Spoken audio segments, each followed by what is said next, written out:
Saludos, estimados amigos digitales, donde quiera que ustedes se encuentren. Reciban mi abrazo virtual, mi cariño, mi respeto y sobre todo mi agradecimiento por seguir este espacio.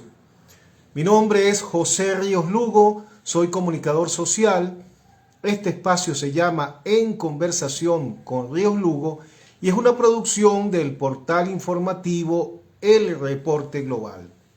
Escuchábamos allí de fondo nada más y nada menos que al quinteto Contrapunto con un tema bellísimo, La Bella del Tamunangue.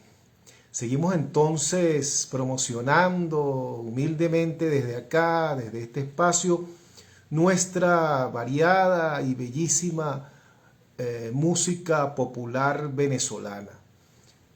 Todos los días en el programa, bueno, colocamos parte de esa gran variedad de música popular venezolana. Eso es una misión que tenemos acá en este espacio. Bien amigos, como ha sido anunciado por las redes sociales, voy a estar conversando esta noche con el presidente del Partido Avanzada Progresista, el señor Henry Falcón, quien ya está por allí y quien es candidato a la gobernación del estado Lara. Vamos a establecer contacto ya con el señor Henry Falcón. De esta noche, muchísimos temas que tratar con Henry Falcón y queremos de una vez comenzar con la entrevista. Buenas noches, Henry, ¿cómo estás? ¿Qué hubo, Lugo? ¿Cómo te ha ido? ¿Cómo van las cosas? Bien, bien, estamos activos, que es lo importante. Así Bien como activo y activo, además con tiempo. Gracias a Dios hay sí, que estar muy pendiente de las así cosas. como activos te vemos, muy activos te vemos allá en Lara, en la campaña, en la precampaña. Henry, ¿cómo va eso? Cuéntanos. Bueno, bien, chicos, yo creo que conectando con la gente, haciendo lo que hemos hecho siempre, las caminatas, un poco buscándole solución a lo de la gente, haciéndole propuestas concretas, recuperando los espacios y recuperando también la confianza y el voto necesario para poder avanzar en la consecución del cambio político que aspiran todos los venezolanos. Esa debe ser la tarea. Y bueno, en ello también fortaleciendo las estructuras partidistas, no solamente avanzadas, todas las organizaciones políticas que conforman la Alianza Democrática y también con los brazos abiertos para reunirnos con todos sin ninguna excepción. Incluso quienes hayan sostenido una posición contraria a la nuestra en torno al tema electoral, a la búsqueda de una salida pacífica, democrática y constitucional, también estamos dispuestos a sostener buenas y grandes conversaciones que nos lleven a las coincidencias más allá de las diferencias. Precisamente una de las cosas que más inquieta hoy al ciudadano, al venezolano, es esta división que hay, Henry, entre los diferentes sectores, factores que conforman la oposición venezolana. En las encuestas, en los estudios de opinión, la gente habla de que quiere ver a una oposición unida, haciéndole frente a este gobierno, e incluso la gente señala que si no se da la unidad es muy poco probable que a la larga se dé un cambio en el país. Entiendo que hay otras aspiraciones también allá en Lara, hay otros candidatos o precandidatos a la gobernación. ¿Cómo van las conversaciones en este momento entre las diferentes fuerzas para tratar de llegar a un acuerdo o establecer un mecanismo para una candidatura única y unitaria? Mira, las posibilidades siempre están abiertas de parte nuestra, ¿no? Nosotros creemos que sin lugar a dudas hay que construir candidaturas unitarias. Es lo responsable frente al país. Además, el momento es estelar. Si lo vemos como una gran oportunidad para iniciar ese cambio político que comienza desde las gobernaciones y las alcaldías, cómo poder allí construir toda una fuerza en esa acumulación que nos permita prepararnos para escenarios y desafíos futuros. Hablo de elecciones presidenciales, hablo de la consulta referendaria, etcétera. Todo eso es lo que tú recoges en la calle de la gente. La gente nos quiere ver unidos a todos. Y esa unidad en la diversidad, en la pluralidad, sin que nadie tenga que claudicar a sus posturas. Ahora, se han cometido errores. Esos errores que se han cometido, que los hemos cometido todos, demandan reflexión y demandan rectificación, demandan una estrategia distinta, una narrativa distinta, una unidad sincera, una unidad incluso que trascienda los partidos. Por eso nosotros hablamos de la unidad superior.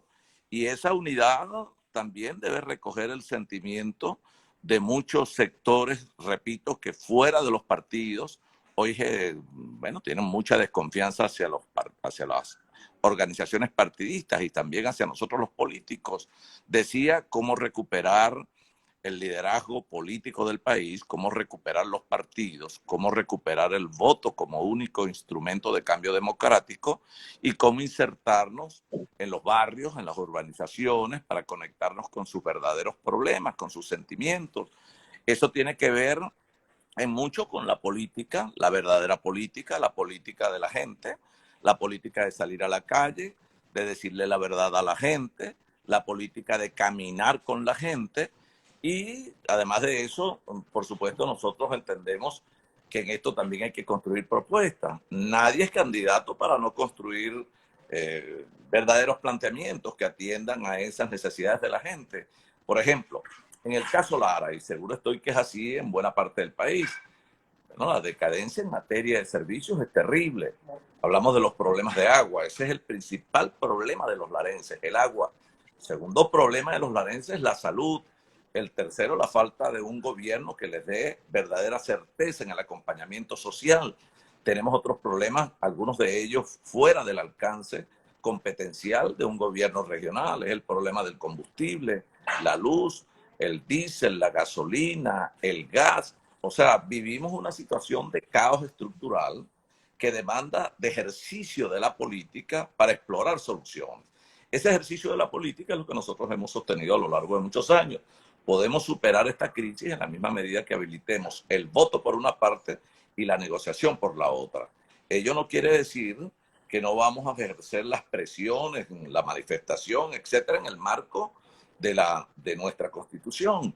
Y para ello también, bien importante, es el acompañamiento internacional, desde la cooperación, no desde la injerencia. ¿Cuánto pueden colaborar también otros gobiernos en buscar una solución al problema venezolano? Bueno, partiendo de esto que estamos haciendo, partiendo de la política son las elecciones.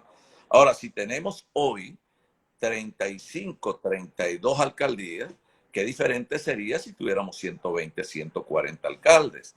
Ahora tenemos hoy 4 gobernadores. Qué bueno sería que tuviéramos 10, 12, 15 o más gobernadores. Esa acumulación de fuerza, ese poder que también se expresaría a través de los órganos legislativos, llámese los consejos legislativos o llámese los consejos municipales, y la participación de todos los partidos, que se activen los partidos en la...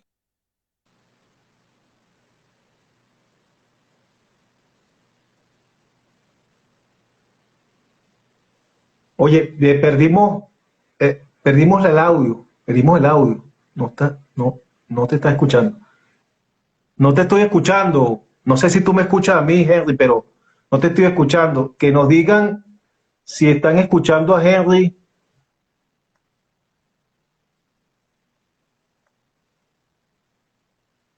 No tengo audio tuyo.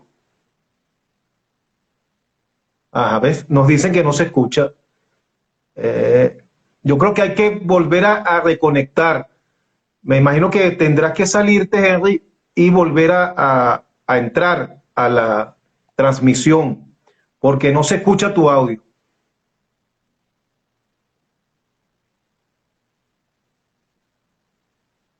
Ajá. Sí, no se escucha.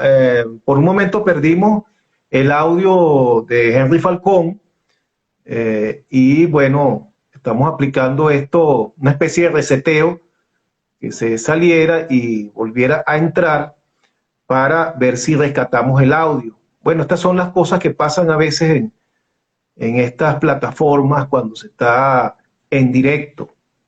Vamos a esperar entonces a que Henry vuelva a conectarse para establecer contacto con nuevamente y continuar nuestra conversación. Sí, bueno, pequeños detalles de las plataformas. Aquí estamos nuevamente, Henry. Dale, ahora sí nos escuchamos bien, Lugo. Ahora sí, perfecto. Ahora ¿Qué tal sí, ahí? Bien. perfecto, todo bien. Bueno, no, lo que Mira, te Henry, ¿qué? decía, fíjate, para Ajá. resumir ya la última parte, ¿no?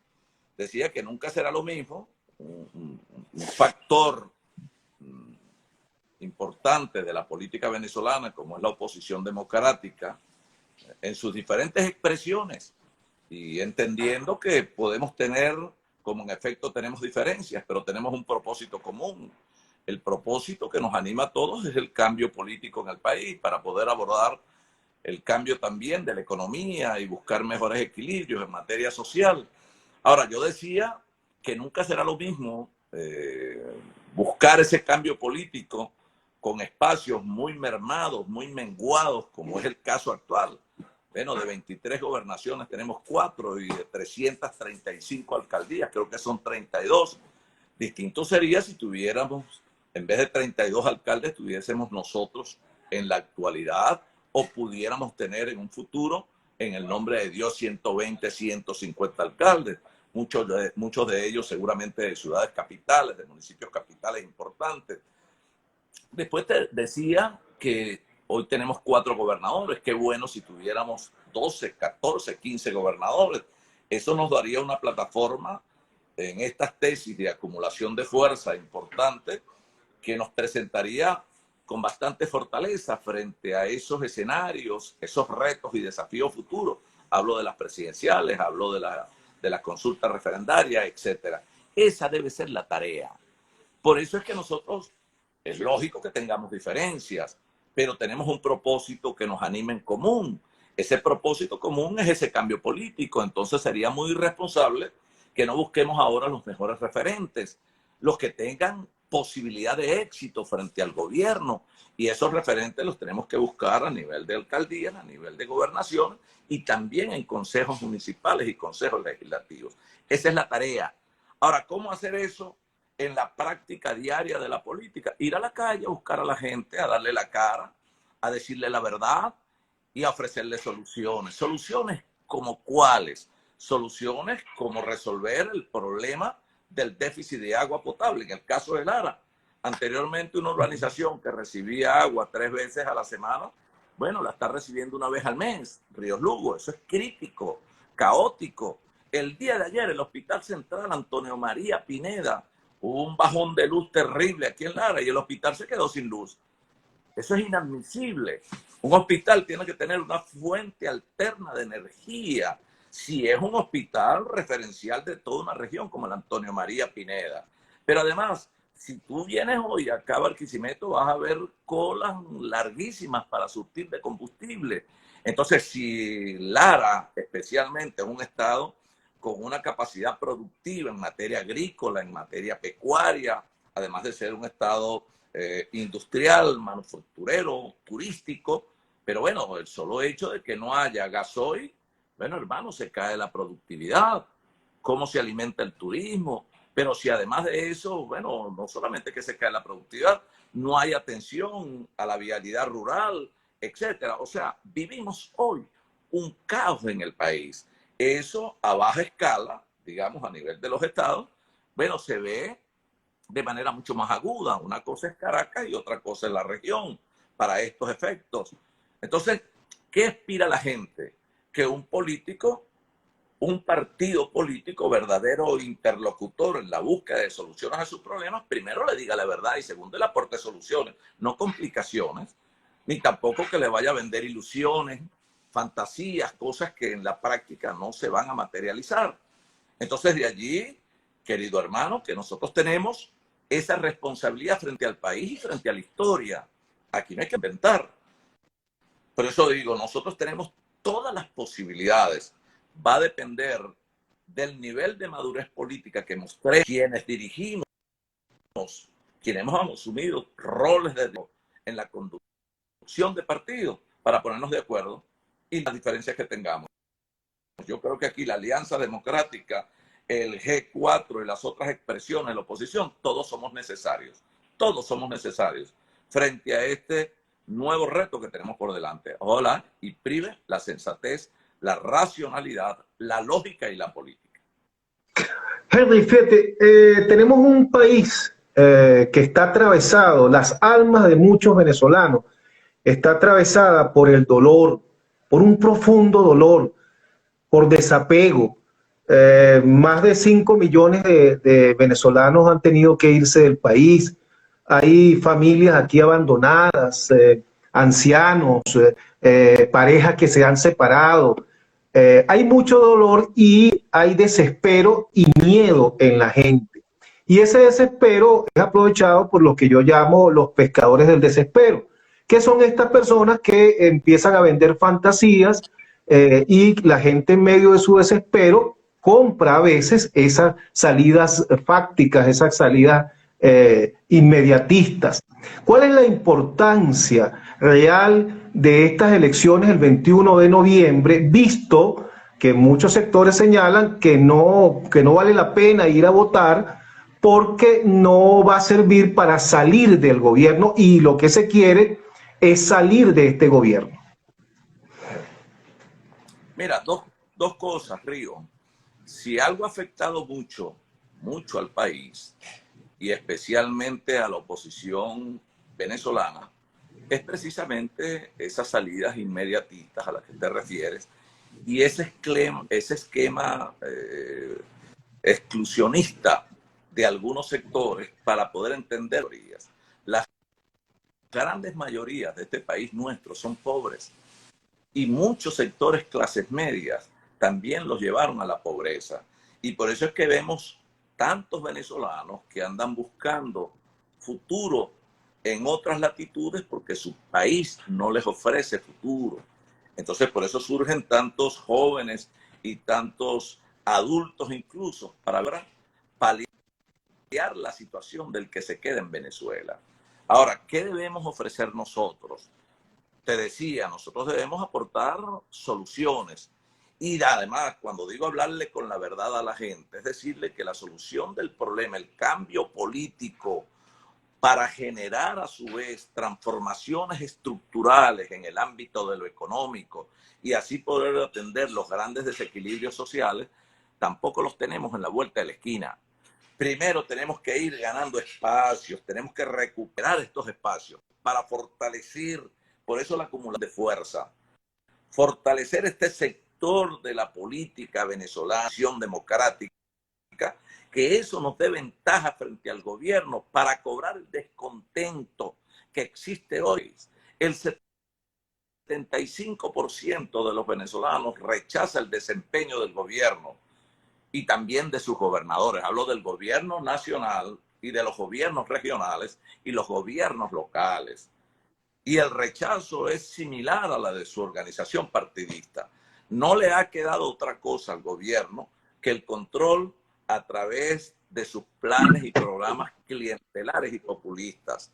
Nosotros podemos, yo no digo cabalgar sobre ese 75%, pero el 100% está esperando de nosotros política, está esperando de nosotros estas soluciones, está esperando de nosotros unidad verdadera para que pueda renacer una esperanza en ellos y poder recuperar la confianza que ellos perdieron.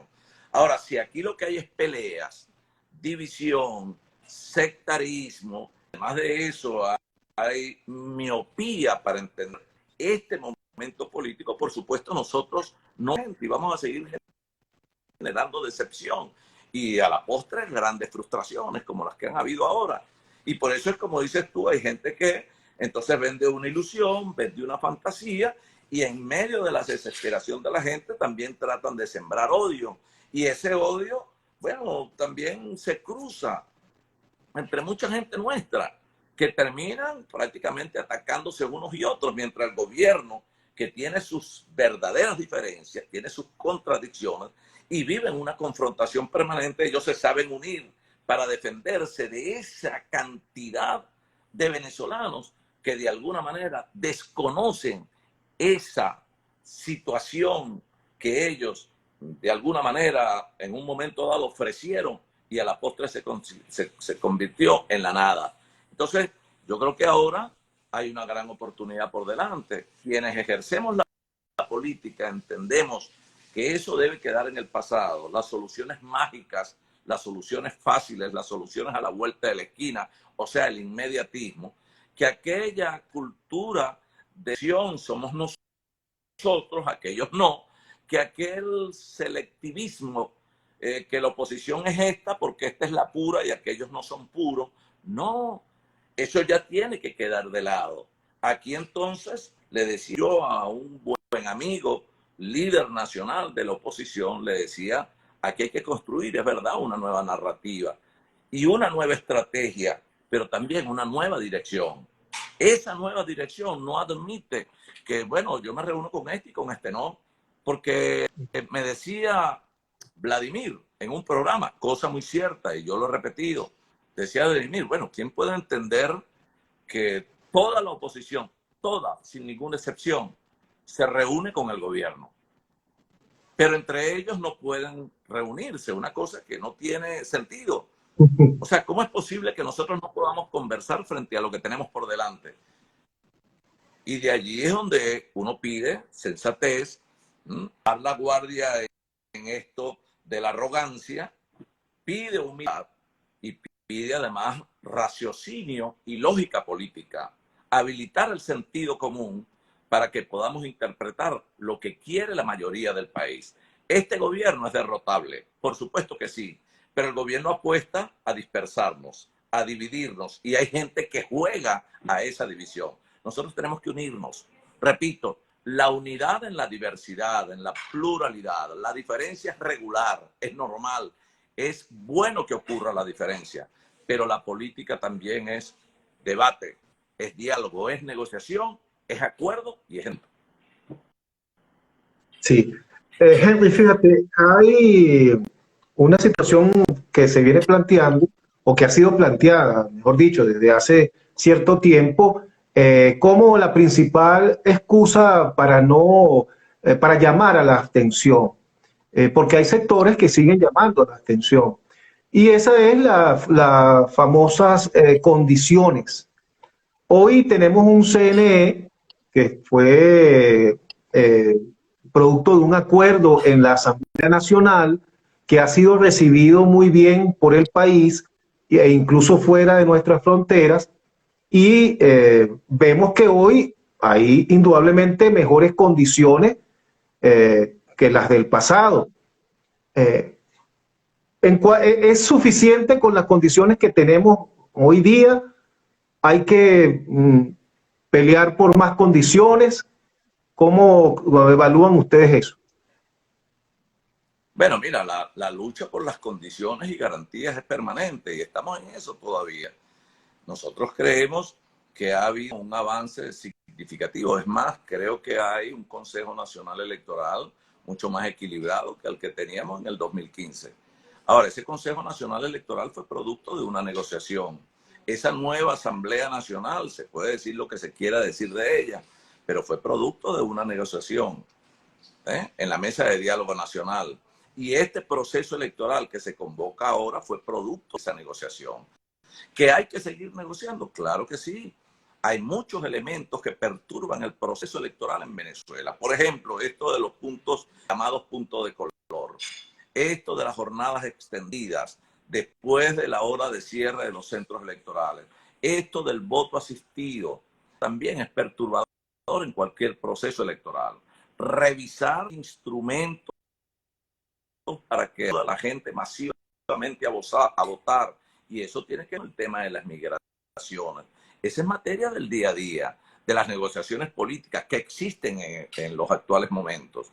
Es parte del requerimiento diario que hace la oposición, no solo al Consejo Nacional Electoral, en las mesas de negociación, donde estamos todos ahorita.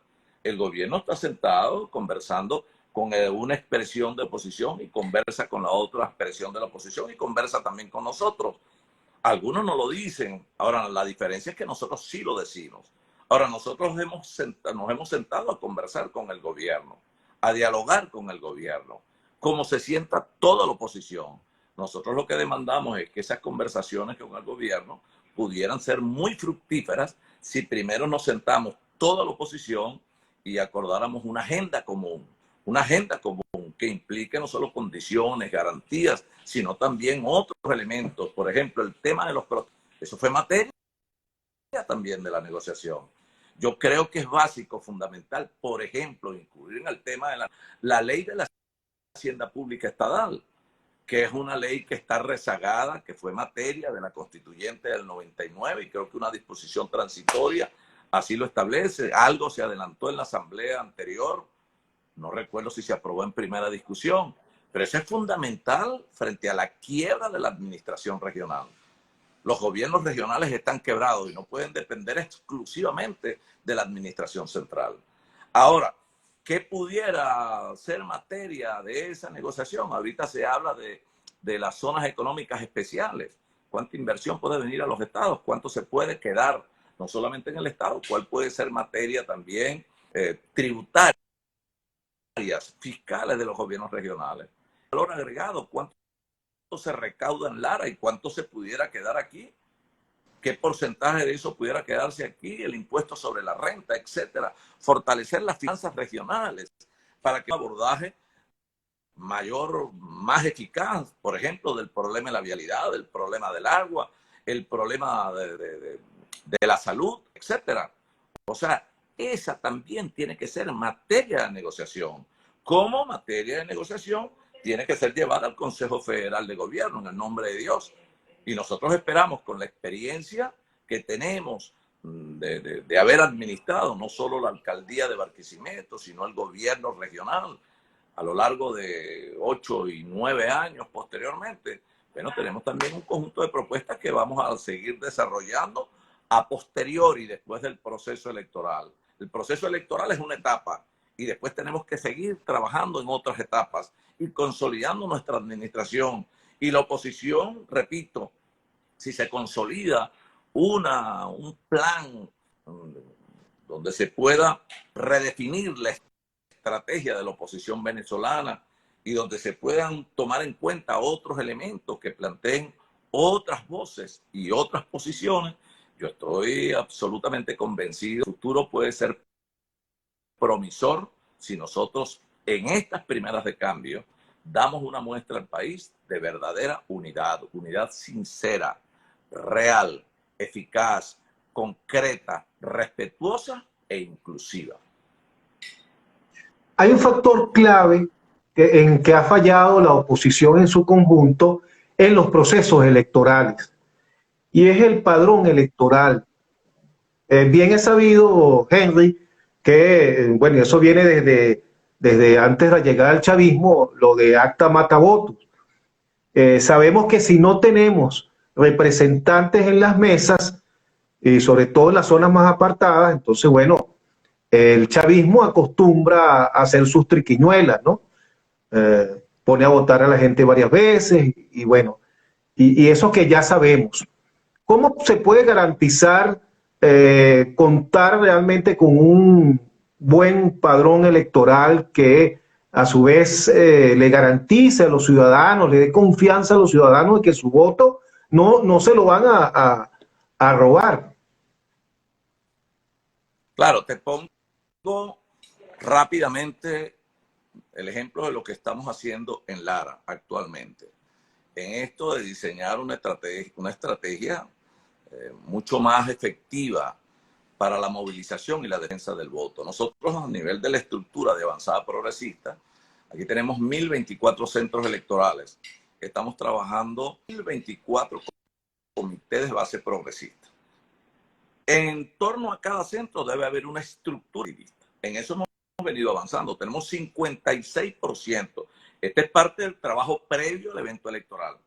O sea, poner a tono la estructura, una buena dirección regional, direcciones en municipio, 58 parroquias, tiene que haber una dirección del partido, de carne y hueso, no solo de firmas, letra y número de cédula, no, de carne y hueso en cada parroquia.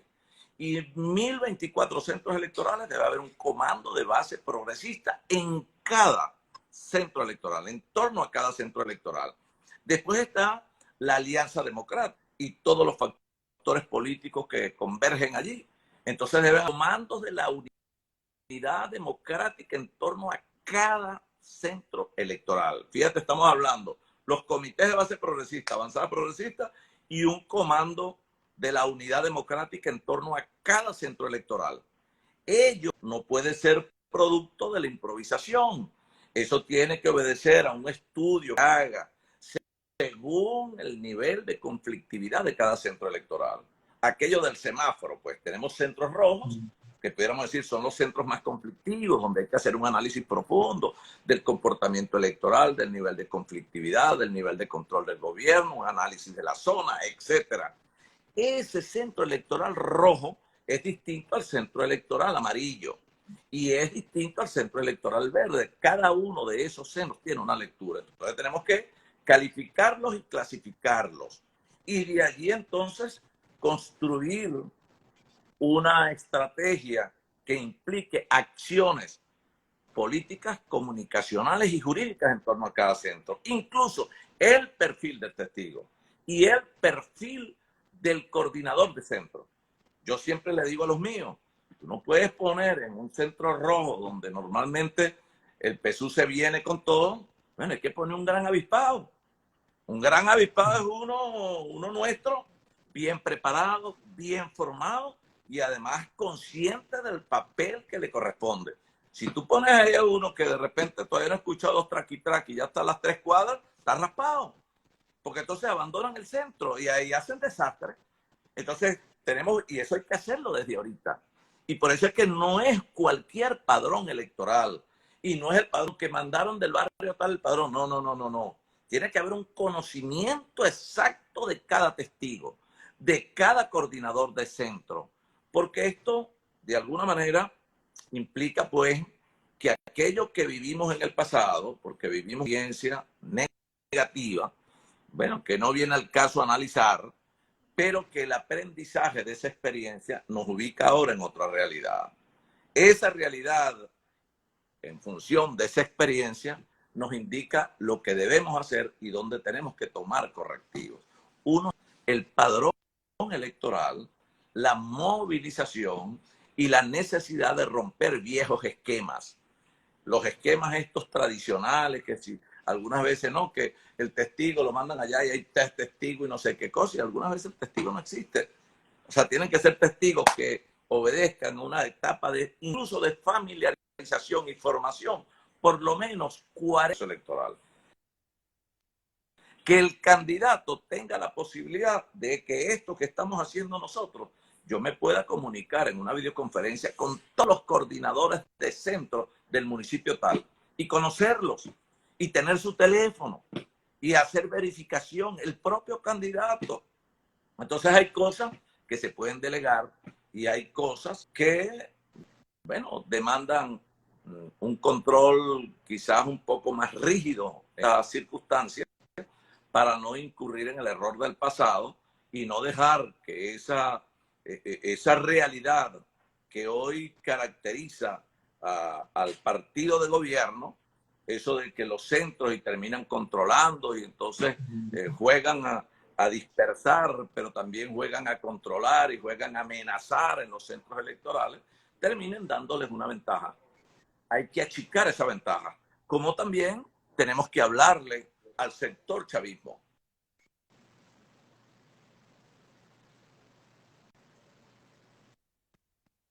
Tenemos que ir a la búsqueda de ese voto. Y mucha gente del chavismo está decepcionada. Hay que hablarles también. Hay que tratar de sumar mucha gente del chavismo. Y para eso hay que patear el barrio. Hay que ir a la calle. Hay que bajar de las alturas de la candidatura a la humildad en el encuentro con la gente. Ese es el trabajo. Y en el nombre de Dios, ese trabajo es el que nos va a dar un excelente resultado. Fíjate, hay varios métodos, por decirlo de alguna manera, Henry, para tratar de llegar a esas candidaturas únicas y unitarias. Algunos plantean la cesta de encuesta, otros el acuerdo entre las organizaciones que participan, y también está lo de las primarias. De hecho, aquí acaba de llegarse un acuerdo en el Táchira entre Lady Gómez y Ceballos para realizar unas primarias de la oposición allí. ¿Cómo ves tú estos procedimientos para tratar de precisamente conseguir candidaturas unitarias? Mira, yo creo que el tiempo conspira contra nosotros. La semana que viene comienza el proceso de inscripción de candidata al 29. O sea, lo que quiere decir que tenemos 30 y pico de días por delante para inscribir candidaturas. En mi opinión, no es fácil montar elecciones primarias. Tú hablabas del Táchira, yo respeto esa decisión de ellos, pero estamos hablando de dos precandidatos. ¿Cómo quedan los otros 3 precandidatos que no van a las primarias? Repetiríamos el mismo error. Las primarias normalmente dejan herir y no contribuyen a esa necesidad de unificar para poder avanzar en función de un objetivo común. Yo creo que las primarias, en mi opinión, deben ser la excepción. La regla, en mi modesta opinión, debe ser los consensos. Ahora, si hay consenso en algunos sitios, en otros sitios no hay los consensos, bueno, ahí está la cesta de encuestas, porque también está en eso. De repente tú dices, bueno, hay un candidato que está pidiendo primaria, pero tiene 2 puntos en las encuestas, o tiene 3, o tiene 4 puntos, frente a un candidato que tiene 40 o que tiene 35. O sea, eso hay que verlo. Las primarias también demandan organización, recursos y dejan heridas. Entonces, yo creo que los consensos, y de allí la política, y de allí el liderazgo, de allí la conducción acertada dentro del esquema que se presenta por delante, es un elemento para poder mostrar con fuerza, con grandeza. Lo segundo, bueno, las cestas de encuesta. Las cestas de encuesta, bueno, se ponen de acuerdo los candidatos con sus respectivos comandos de campaña, que se hagan 3 encuestas. Una encuesta designa un candidato, la otra encuesta la designa otro candidato y la otra encuesta, vamos a dejarle eso no sé si a otros actores, llámense las universidades, quien sea. ¿Ves? Pero esas encuestas luego permiten ponderar. Y de allí, bueno, tú ves, un candidato que tiene 5 o 6 puntos, te repito, y este candidato que tiene 35, 40. ¿Qué dice la lógica, el sentido común? Que un candidato se puede convertir en un factor de perturbación de una alternativa exitosa, gananciosa, en un proceso electoral. Entonces, ambos, repito, los 3 son importantes, pero creo que operan de acuerdo a las características y a las condiciones que se den en cada estado. Hay que cuidar mucho eso. Tú decías Ceballos y Lady en el caso del Táchira, pero entiendo que no son los únicos precandidatos. Tú logras que vayan ellos dos a una primaria y 3 no van, ¿qué ocurre? No se hizo nada. Y puede ser hasta peor. Entonces todo eso hay que verlo con mucho cuidado, con mucho criterio, con mucha serenidad, pero también con mucha objetividad, mucho raciocinio, mucha realidad, mucha verdad, ¿eh? Para que no sea el tema de las elecciones o el tema de unas primarias sea el capricho de alguien o el capricho de un partido. Hay que tener, por eso digo, hay que bajar a la humildad para entender las cosas como son verdaderamente. Bueno, ahorita el foco evidentemente debe estar en las elecciones regionales, pero tú eres un líder nacional y hay otras cosas que embarcan lo que es el país en general. Existe la posibilidad, o hay algunos sectores, Henry, que están planteando la posibilidad de que se pudiera hacer un referéndum revocatorio, se pudiera convocar a un referéndum revocatorio a partir del 10 de enero del año que viene. ¿Cómo observas tú, Avanzada Progresista, esta propuesta? Bueno, la propuesta de consulta referendaria está prevista en la Constitución. Ahora vuelvo a lo mismo, no es lo mismo movilizar al país para una consulta o para un referéndum con 4 gobernadores y 32 alcaldes que con 12 gobernadores y 140, 150 alcaldes. Hablo de esa escena y hablo también de una elección presidencial.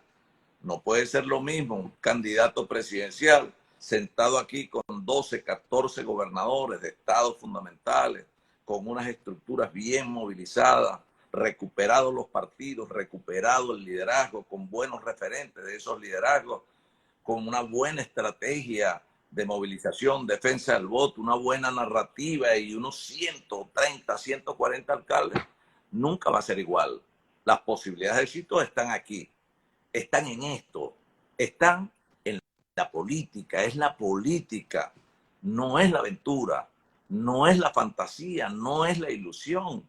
Eso es un gran error, un gravísimo error. Quienes han llamado a la abstención, en mi opinión, siempre lo he dicho, han estado equivocados.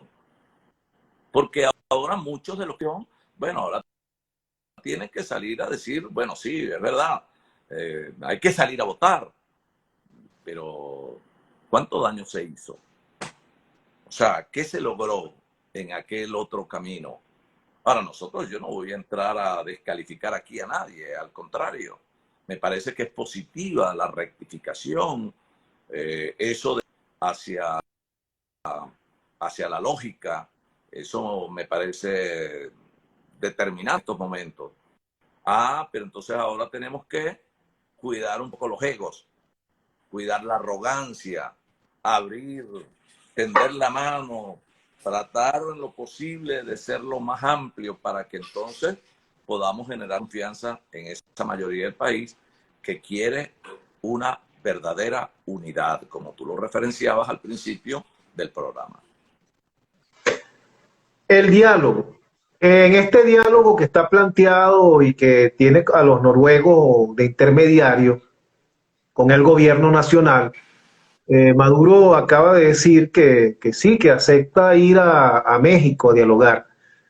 Ahora, ¿cuáles son los sectores que deberían ir a ese diálogo con el gobierno? Y sobre todo, Henry, ¿qué se debería negociar? O sea, ¿cuál es la agenda que debería llevarse a una negociación seria con el gobierno? Mira, los sectores, yo hablo de todos los sectores políticos, todas las expresiones de la oposición venezolana con el gobierno. No hablo de un sector exclusivo de la oposición. Esto no es un diálogo, no debe ser un diálogo de 3 o 4 partidos para repetir el error del pasado, que son iniciativas de diálogo fracasadas. Tiene que ser un diálogo muy amplio, abierto, respetuoso, concreto y eficaz. Un diálogo con resultados progresivos. Por eso tiene que ser un diálogo. Cuando digo abierto, debe ser un diálogo inclusivo, un diálogo que incluso no solamente estén presentes los actores de la política. Hablo de un diálogo donde vayan también o estén presentes actores de la productividad, los sectores económicos, productivos del país, los empresarios, los trabajadores, incluso las gremias, las iglesias, los trabajadores, para que sea un diálogo verdaderamente del país, un diálogo amplio. La materia para mí más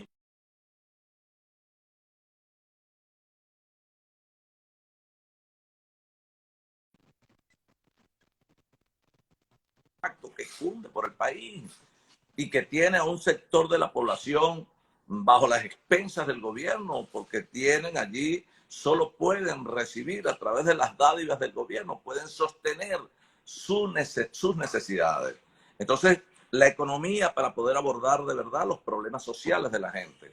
Y por supuesto, nunca deja de ser importante la política, porque para resolver los problemas de la economía, entonces tenemos que comenzar por la política. Seguir adentrándonos en la solución, por ejemplo, la reinstitucionalización del Estado venezolano. Ya no solo el sistema electoral venezolano, sino también ver cómo podemos iniciar el proceso de despolitización de las instituciones, el Poder Judicial y todas las instituciones del Estado venezolano, para que en el marco de la Constitución puedan ser creíbles, confiables, autónomas e independientes. Eso debe ser materia de la negociación. La economía, para mí, de manera privilegiada. La política, especialmente en la reinstitucionalización del Estado venezolano y buscar equilibrios que atiendan las verdaderas carencias de los ciudadanos, equilibrios sociales para resolver problemas de salario, el problema de la salud, el problema de la hiperinflación. Eso tiene que ser la prioridad de ese diálogo. Por eso el diálogo tiene que ser amplio, inclusivo, eficaz y concreto.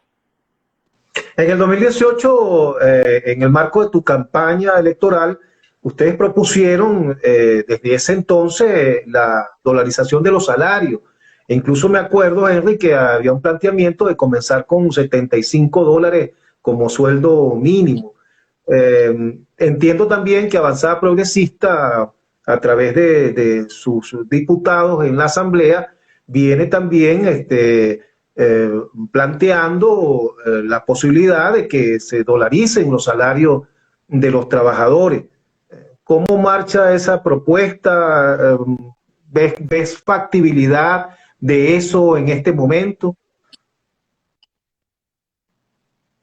Bueno, fíjate que nosotros planteamos no solo la dolarización de los salarios, y como bien tú lo señalas, dolarización de salarios, la dolarización de las pensiones y la dolarización de las subvenciones que recibe la comunidad del gobierno. Para ello planteamos no solo hacer revisiones en el marco de la Constitución y las leyes, digo, para darle piso jurídico, constitucional, a eso de asumir una moneda extranjera de curso legal en nuestro país.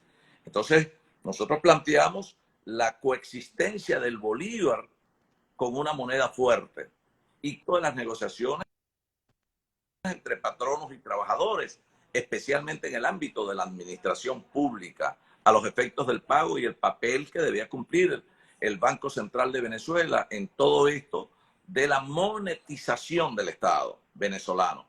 Ahora, cuando nosotros planteamos esto y los otros temas que fueron producto ya de desarrollo, aguas abajo, la progresividad del salario en atención del momento, iniciar con un $75 el salario mínimo. Hablábamos de pensiones también en $75 con las estimaciones de la producción petrolera y de otras fuentes de evento, cómo eso pudiera ubicarnos en el promedio del salario mínimo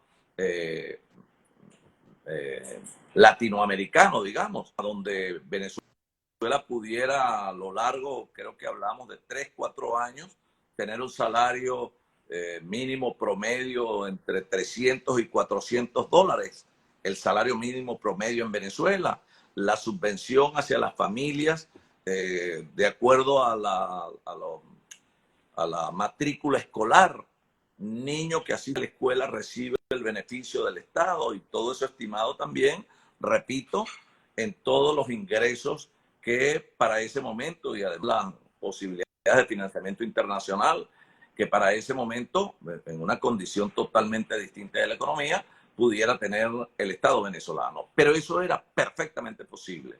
Ahora, si eso se hubiese arrancado en aquel momento, tomando en cuenta, repito, los requerimientos para monetizar el país y para lograr pues que ese equilibrio Bolívar-dólar y ese circulante pudiera darle cabida a la propuesta, yo no tengo ninguna duda que hoy estuviésemos en otra condición. Es más, tú lo recuerdas también, nosotros no solamente planteamos eso en materia económica, planteamos en materia política un gobierno de unidad nacional, pero planteamos también una transición democrática para un gobierno de verdadera salvación. Lo que quiere decir que ese término de la salvación nacional lo acuñamos nosotros ya en el 2016 y lo presentamos al país en el año 2018. Una transición democrática para un gobierno de unidad nacional que tomara todas estas decisiones. El gobierno, nosotros decíamos en ese entonces, podía ser un gobierno, si era producto de un acuerdo político, no de 2, de 3 años. Esa sería la transición, que no permitiera la reelección del presidente de la reelección. Incluso su partido no podía presentar un candidato. Hablábamos de un gobierno de tiempo limitado y hablábamos de un gobierno que pudiera recoger estas propuestas en un programa de gobierno discutido con todo el país, a lo que metía ese presidente. Esta era materia de vital importancia, la dolarización del salario y por supuesto el inicio de la adopción de la economía, que tenía que ver no desaparecer el bolívar, sino buscar la coexistencia de una moneda fuerte y una moneda débil y avanzar en la estabilidad política del país, en generar condiciones de gobernabilidad a la par de que se estaba recuperando la economía. Ese era el planteamiento que se había hecho en el 2018. Incluso nosotros mostramos hasta el primer decreto a través del cual en la política de nosotros también era todo de que no tuviésemos presos políticos, pero que tampoco hubiese persecución hacia nadie. Decíamos, no habilitar la retaliación, la persecución, las facturas hacia nadie, sino comenzar a reconstruir el país, bueno, y el partido de gobierno que asuma ahora su condición de partido opositor. Ese era un planteamiento serio que le hicimos al país. Bueno, por supuesto, tú sabes, los ataques interesados, especialmente a través de las redes sociales, de muchos sectores, bueno, que después los viste improvisando, los mismos que decían que no había que ir a votar porque en 4 meses el gobierno lo iban a cambiar. Eso fue el 18 de mayo, vamos para ver, 18 de mayo, vamos para 3 años de aquello. Y después nosotros seguimos creyendo que la salida debe ser así, electoral, democrática, pacífica, electoral. No hay otro camino en Venezuela. El camino es el voto, las elecciones y la negociación política como elementos importantes para poder garantizar no solo la estabilidad y la gobernabilidad, sino también que podamos garantizar un país, en el nombre de Dios, próspero a futuro. Nos quedan 10 minutos, Henry, y tengo 3 preguntas finales. Una de ellas es, hay una realidad económica en Venezuela, y es que nuestra principal fuente de ingresos, como es la industria petrolera, está prácticamente desmantelada. Hoy los expertos dicen que se está produciendo menos de 700.000 barriles diarios de petróleo. Por otro lado, anuncia la Comunidad Europea que a partir del 2035 van a prescindir de los combustibles fósiles. O sea, que el mundo de alguna manera se enrumba a fuentes energéticas que no sean contaminantes. ¿De qué va a vivir el Estado venezolano? Esa discusión tiene que darse. ¿Vale la pena esa gran inversión que habría que hacer para recuperar la industria petrolera nacional? ¿De qué puede vivir el Estado en los próximos años? Mira, no hay duda de que hay que apelar a la diversificación de la economía, sin lugar a dudas. Esa es una materia pendiente. Yo nosotros hicimos algunos planteamientos en atención de la recuperación de la producción petrolera, de recuperar el mercado internacional, para lo cual había que también recuperar las relaciones con el mundo en condiciones de igualdad, de respeto. Eso no implica que Venezuela tenga que ser sumisa ni tampoco tenga que ser dirigida por nadie, porque quienes tenemos y practicamos del pensamiento progresista, entendemos que es el mundo ubicado en un contexto cambiante o de cambio permanente, pero donde los países van a mostrar sus debilidades y sus fortalezas. Ahora, fíjate, entiendo que el gobierno sí ha recuperado la producción petrolera a 700.000 barriles de petróleo. Creo que van para el millón, si ya no están en el millón de barriles de petróleo diario, que es bastante, Lugo. Entiendo que a principios de año y a finales del año pasado la producción era cero en Venezuela, cero barril de petróleo. Producto del propio bloqueo, no había posibilidad de producir porque no había cómo sacarlo. Ahora, pasar de 0 a 1 millón, creo que hay allí un avance significativo, cosa que hay que ver de manera positiva. El planteamiento de los 35, tú decías el año 2035, esto de las nuevas energías, etcétera. Hay quienes piensan que esto del petróleo tiene un trecho mucho más largo, que no es hasta el 2035, que el petróleo y además sus derivados, porque no es solamente combustible, gasolina, bueno, el petróleo tiene más de 1000 derivados, que es aquello del desarrollo de la petroquímica, que nosotros no pudimos en Venezuela, aquella tesis que en una oportunidad estudiando nosotros, comenzando, pues yo estudié solo el primer trimestre en la Universidad Simón Bolívar, había una tesis de la internacionalización versus la internalización de la industria petrolera venezolana. Era aquello de desarrollar el petróleo aguas adentro, ¿entiendes? Ahora, ese petróleo tiene que ser la palanca de desarrollo para otras áreas de la economía, para la agricultura, para la manufactura. Este planteamiento, por ejemplo, de las zonas económicas especiales, a mí me parece interesante, me parece muy interesante, y allí le he pedido a Luis Romero y lo he conversado mucho con el amigo don Timoteo Zambrano. Esto hay que verlo con mucho detenimiento, porque esto tiene que ver también con nuestra capacidad industrial. Aquí te pongo el ejemplo de Barquisimeto. Barquisimeto tiene unas zonas industriales extraordinarias, pero devastadas. O sea, con los servicios en el suelo, comenzando por la vialidad, agua, luz, gas, etcétera. Pero además necesitamos gobiernos que ofrezcan incentivos en el marco de una ley nacional que proteja la inversión. ¿Cuáles son los beneficios de una Lara, por ejemplo, que está ubicada en el corazón de Venezuela? Como se dice, Barquisimeto es la encrucijada del país, en una posibilidad de recuperación económica y además con unos valles productivos. Bueno, Lara es productora de hortalizas, pero también de otros rubros, café, pecuaria, etcétera. Bueno, con una manufactura y con una posibilidad de insertarse en el campo internacional en materia productiva interesantísima. Es allí un planteamiento, en aquello de la diversificación de la economía. Bueno, ¿cuánto va a impactar eso el sector construcción? Que eso tuvo un movimiento importante cuando nosotros estamos en la alcaldía, en la gobernación, se estaban construyendo una obra por aquí. Bueno, llegó un momento en que aquí no se conseguía cemento, y no se conseguía cemento no era porque estaba paralizada la fábrica, era porque la demanda era excesiva solamente para la región.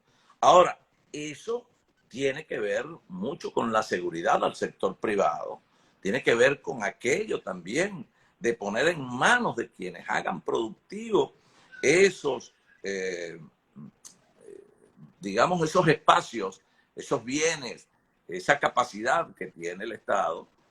Habría que analizar a profundidad también todo el efecto de las expropiaciones y las confiscaciones y la posibilidad de revertir muchos de esos procesos Y bueno, y el concurso no solamente del gobierno nacional, donde debe operar un gobernador y donde opera un alcalde para producir incentivos fiscales que generen confianza y además nos hagan competitivos un estado con el otro. Yaracuy quiere llevar la industria y nosotros también queremos para Lara, pero necesitamos mejorar la luz, necesitamos mejorar el agua.